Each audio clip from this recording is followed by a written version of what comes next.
अपनी स्क्रीन पर आप इस समय जो शेडेड एरिया देख रहे हैं ये करीब 335 वर्ग किलोमीटर में फैला है और उत्तराखंड के पिथौरागढ़ जिले में आता है। भारत इसे अपना मानता है जबकि नेपाल इसे अपनी सीमाओं में मानता है। ये स्थान महत्वपूर्ण है क्योंकि ये भारत नेपाल चीन के ट्राई जंक्शन पर स्थित है। यहाँ से तिब्बत में स्थित चीन के सैन्य मूवमेंट पर नजर रखना संभव होता है, जो भारत के लिए काफी मायने रखता है। नेपाल और भारत के बीच सीमा विवाद एक पुराना मसला है जो 1815 में हुई सुगौली संधि से जुड़ा है। इस संधि के तहत ब्रिटिश शासकों ने काली नदी के आर पार के इलाकों को सीमा का आधार माना। काली नदी के पश्चिम का हिस्सा भारत का माना गया जबकि पूर्वी हिस्सा नेपाल का।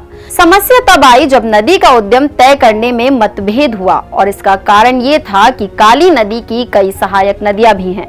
इस आधार पर कालापानी, लिपुलेख और लिम्पियाधुरा को लेकर दोनों देशों के बीच विवाद बना हुआ है। ये विवादित क्षेत्र इसलिए चर्चा में आया क्योंकि नेपाल ने हाल ही में एक नया 100 रुपए का नोट जारी करने का निर्णय लिया, जिसमें विवादित क्षेत्रों को नेपाल का हिस्सा दिखाया गया है। इस नोट की छपाई का ठेका चीन की सरकारी company China bank note printing and minting corporation को दिया गया है।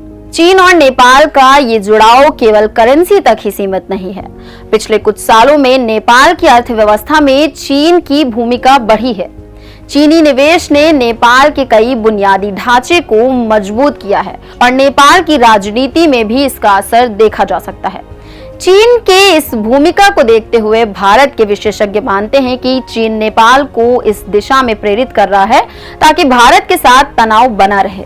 इस प्रकार चीन, जो पहले से ही भारत के साथ सीमा विवाद में उलझा हुआ है, इस तरीके से नेपाल के माध्यम से दबाव बनाने का प्रयास कर सकता है। भारत ने नेपाल के नए नोट में विवादित क्षेत्रों को नेपाल का हिस्सा दिखाने पर कड़ी आपत्ति जताई है। भारत का मानना है कि नेपाल की सीमाओं का कृत्रिम विस्तार है जो दोनों देशों के संबंधों को नुकसान पहुंचा सकता है। भारत के रक्षा मंत्री राजनाथ सिंह ने भी इसे लेकर टिप्पणी की थी कि नेपाल को गुमराह किया जा रहा है, जो ये संकेत देता है कि भारत इस पर चीन का दबाव मानता है। नेपाल और भारत की लगभग 1750 किलोमीटर लंबी सीमा है जो 5 भारतीय राज्यों सिक्किम, पश्चिम बंगाल, बिहार, उत्तर प्रदेश और उत्तराखंड से लगती है।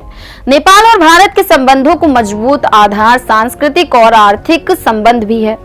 यदि ये विवाद और बढ़ता है तो इससे न केवल द्विपक्षीय संबंधों पर असर पड़ेगा बल्कि क्षेत्रीय स्थिरता भी प्रभावित हो सकती है। चीन लंबे समय से भारत के पड़ोसी देशों के साथ संबंधों को गहरा रहा है, चाहे वो पाकिस्तान हो या बांग्लादेश। नेपाल के साथ ये सहयोग इसे हिमालय क्षेत्र में सामरिक रूप से एक मजबूत स्थिति में ला सकता है। चीन भारत की आर्थिक और सैन्य स्थिति पर नजर रखते हुए इस विवाद का फायदा उठा सकता है। नेपाल के विदेश मंत्री ने यह स्पष्ट किया है कि काठमांडू कूटनीतिक रूप से इस विवाद को सुलझाने की दिशा में प्रयास कर रहा है, लेकिन यह अनिश्चित है कि वर्तमान हालात में ये कितना प्रभावी होगा। भारत ने भी बातचीत के जरिए समाधान की इच्छा जताई है, लेकिन चीन की बढ़ती भूमिका इस दिशा में बाधा उत्पन्न कर सकती है। नेपाल और भारत का ये सीमा विवाद, जिसमें चीन की भूमिका भी है, आने वाले समय में दोनों देशों के बीच रिश्तों पर असर डाल सकता है। सामरिक और कूटनीतिक दृष्टि से ये मामला जटिल है और इसका समाधान कूटनीतिक बातचीत और क्षेत्रीय स्थिरता की प्राथमिकता से ही संभव है। इस पूरे विवाद को सुलझाने के लिए और क्या तरीके हो सकते हैं, आप हमें कमेंट बॉक्स में जरूर बताएं। अगर आपको ये वीडियो पसंद आया हो तो इसे लाइक और शेयर करें, हमारे चैनल को सब्सक्राइब करें। धन्यवाद।